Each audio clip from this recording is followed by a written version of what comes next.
birmənalı şəkildə bunu qəbul eləmirik. Qarşıyıq bu məsələyə. Yəni Marko Yankoviç də maksimum diqqətli olmalıdır. Yəni olduğu ölkəyə, ölkənin qanunlarına, qaydalarına əməl etməlidir. Bizim yəni federasiyanın da, Premyer Liqanın əsasnaməsi də icazə vermir ki, bu şəkildə hakimə qarşı üsyan edəsən. Marko Yankoviçin addımı bu səviyyədə bu Azərbaycan futbolunun top səviyyəsidir də bu xanımlar. Marko Yankoviç hakimin üstündə tutma bilir orada. Olmaz. Buna necə icazə verirlər? Qəbul olunan deyil, amma bir də stəkanın boş tərəfindən baxaq. Amin. Rəvan Həmzədənin hərəkətləri.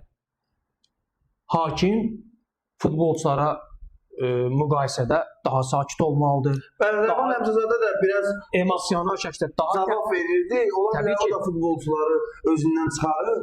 Daha təmkinli olmalıdır. Futbolçuları idarə etməsini bilməlidir. Oyunun final fitini verib sakit şəkildə artıq paltar dəyişmə otağına doğru getməlidir. İndi biz o görüntülərin davamını da görəcəyik. Rəvan Həmzədə nə eləyir? Marko Yankoviçin açıqlaması var. Marko Yankoviç geniş şəkildə bir izah verir. Adam 4 ildə Azərbaycandadır. Cəmi bir qırmızı vərəqəsi olub, o da bu oyunda. Yəni demək ki, bu futbolçu intizamsız futbolçu deyil. Evet. 4 ildə əgər bu bir qırmızı vərəqə və karyerasında aldığı cəmi ikinci qırmızı vərəqədir. Demək ki, bu futbolçu kifayət qədər intizamlı, nizamlı futbolçudur ki, həm də Qurbanovun belə deyim sərəncamındadır 4 ildir. Yəni Marko Yankoviçə də hər şeyi yükləməyin tərəfdarı deyiləm. Dəhlizdə Rəvan Həmzədə əli ilə paltar dəyişmə otağını göstərir və Markonu çağırır yanına. Yəni bu mən gördüm o bir peşəkar hakimə yaraşacaq bir şeylər deyil.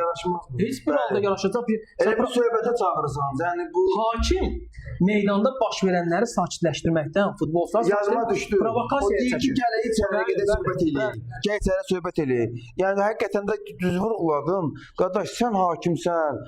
Sən futbolçunu içəriyə çağır, gəl söhbət eləyir əli ilə də ən azından.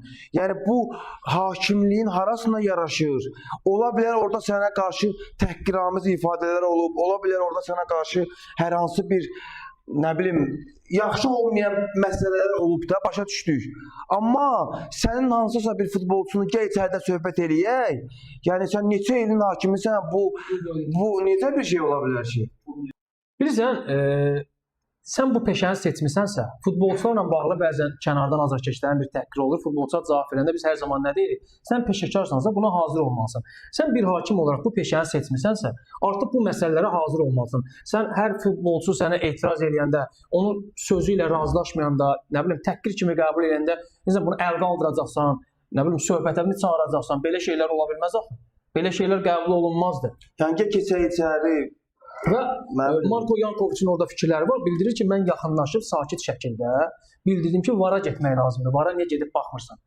Bu şəkildə aşkar epizoda görə. Və təhqirlə Rəvan Həmzədə təhqir formasında çox ağır şəkildədir. İngilis dilində bir ifadədir. Mən təbii ki, etik olaraq deyil.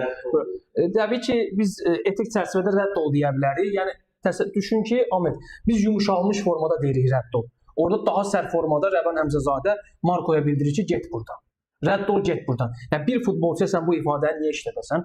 Yəni futbolçu yaxınlaşıb normaldır da. Yəni bu futbolçuna yaxınlaşıb VAR-ı tələb etməsi, VAR-a getməsini istəməsi normaldır. Yəni ən pis halda sarı vərəqə verib uzaqlaşdıra bilir. Lap qırmızı vərəqə ver, amma rədd ol demək nə deməkdir? Yəni bu futbolçunun da hər halda hissləri var, emosiyası var. Sən bunu təsir edirsən birbaşa. Bu məqam da düşünürəm ki, burada həll edici oldu. Yəni Rəvana yaraşmadı. Rəvan oyunun ipini əldən verdi, Ahmet. Oyunun ipini əldən verdi. Və sonda da bu hadisələr baş verdi.